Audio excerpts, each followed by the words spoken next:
Anybody remember when I carried a nuke through a wormhole? Recall that? A hostile alien army came charging through a hole in space. We're standing 300 feet below it. We're the Avengers. We can bust arms dealers all the live long day, but that up there, that's the end game. How are you guys planning on beating that? Together. We'll lose. And we'll do that together too. What's up, everybody, and welcome to another episode of Real Hype, the once weekly pop culture podcast brought to you from deep within the city of Rosenberg, Texas. I'm your host, Joel Nieto, the one and only hype teacher on Twitter, Instagram, YouTube, and every other social media platform that ever mattered. I'm going back.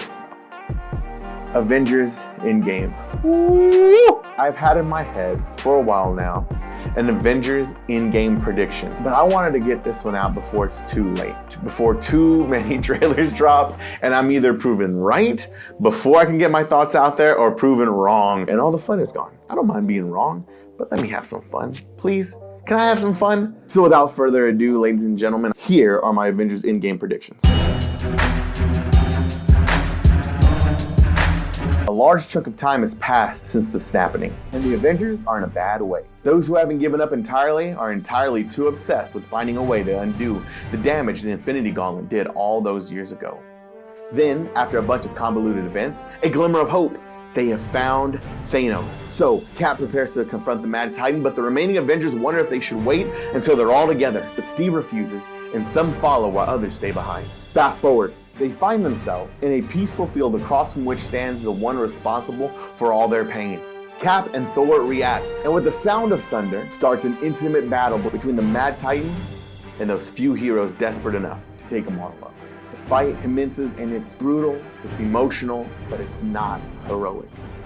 It's no longer about doing good, it's about punishing bad.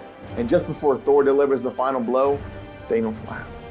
Because he knows deep down there is nothing the Avengers can do to change the past, to undo what he did all those years ago. Their enemy is dead, but so still are their friends. How did they get here?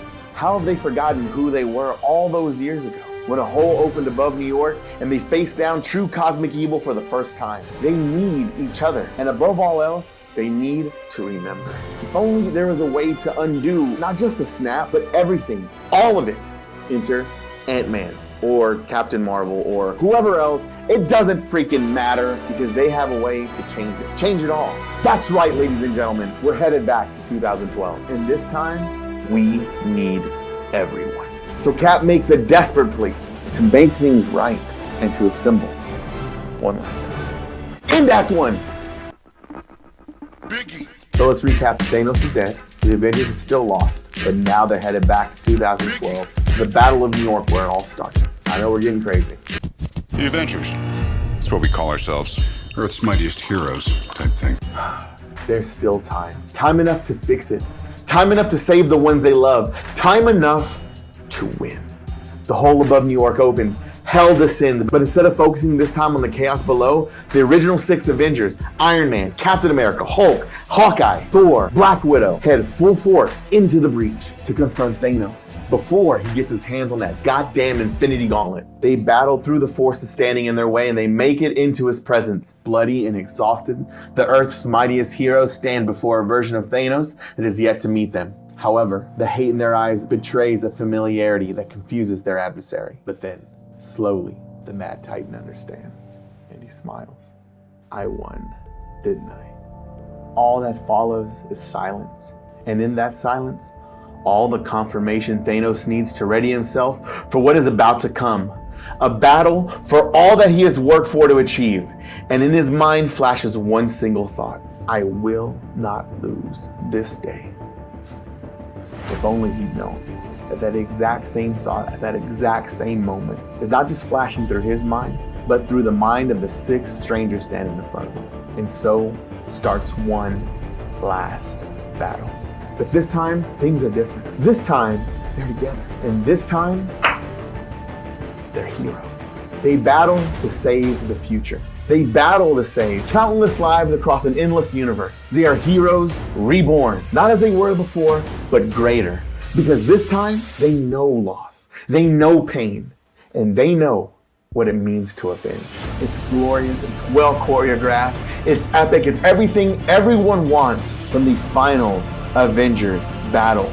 It's a celebration of 10 years of careful planning by the mind of Kevin Feige and everyone else involved, and they win. The Mad Titan has fallen. All that remains is the tool by which the world was turned upside down. The gauntlet, the stones. 6 singularities, 6 Avengers. All the temptation in the world to become a god. End Act 2. Act 1. Thanos is dead, and we go back in time. End of Act 2, Thanos is dead again. But this time, our heroes have won. They have remembered who they are, but they are faced with one last temptation, one last test to see if they are worthy. All the power in the universe, the power of the gods before their hands. Will they remain a hero? Let's find out as I finish off this final prediction. These stones, it seems, can only be brandished by beings of extraordinary strength. 6 singularities, 6 Avengers. You think it's a coincidence? Come on, people, wake up. Time, power, mind, space, soul, and reality. What do? Iron Man's the first to speak. He argues that the gauntlet is not evil, that it's a tool, one that can be used for good. I mean, imagine if they could undo this, the snap. Why not his parents' death? Why not the Red in Widow's Ledger? Why not the Hulk? Why not the death of Odin? Why not World War II entirely? But Steve tells him no. They're not perfect, and they're not special. They know that apart from the gauntlet, the stones are too unstable, and that the only way to destroy them is by uniting them. It's a scary thing. He knows what he's asking, and they do too. He's asking them to die. He's asking them to do the right thing. He's asking them to be heroes. So looking around one last time at the men and women he started this journey with, Cap holds out the stone in front of him and says the words we've been waiting to hear for over a decade. Avengers, assemble. They lock hands. The stones are united. White. Fast forward years into the future. Back on Earth, a statue is erected in Manhattan. Except this time it's not to honor the lives of the thousands lost in the Battle of New York, no. This time, it's to honor the 6 who sacrificed their lives to save the universe. And their sacrifice is enough to inspire an entire generation of new heroes to come out of the shadows and rise. Nothing's really changed. We still get Spider-Man, we still get Doctor Strange, we still get Black Panther in this happy ending. Because there's still one man who knows how bad it can be. One man who sees that out there, that up there, that's the end game. And he knows they must prepare. His name is Nick Fury, and he's got a team to assemble.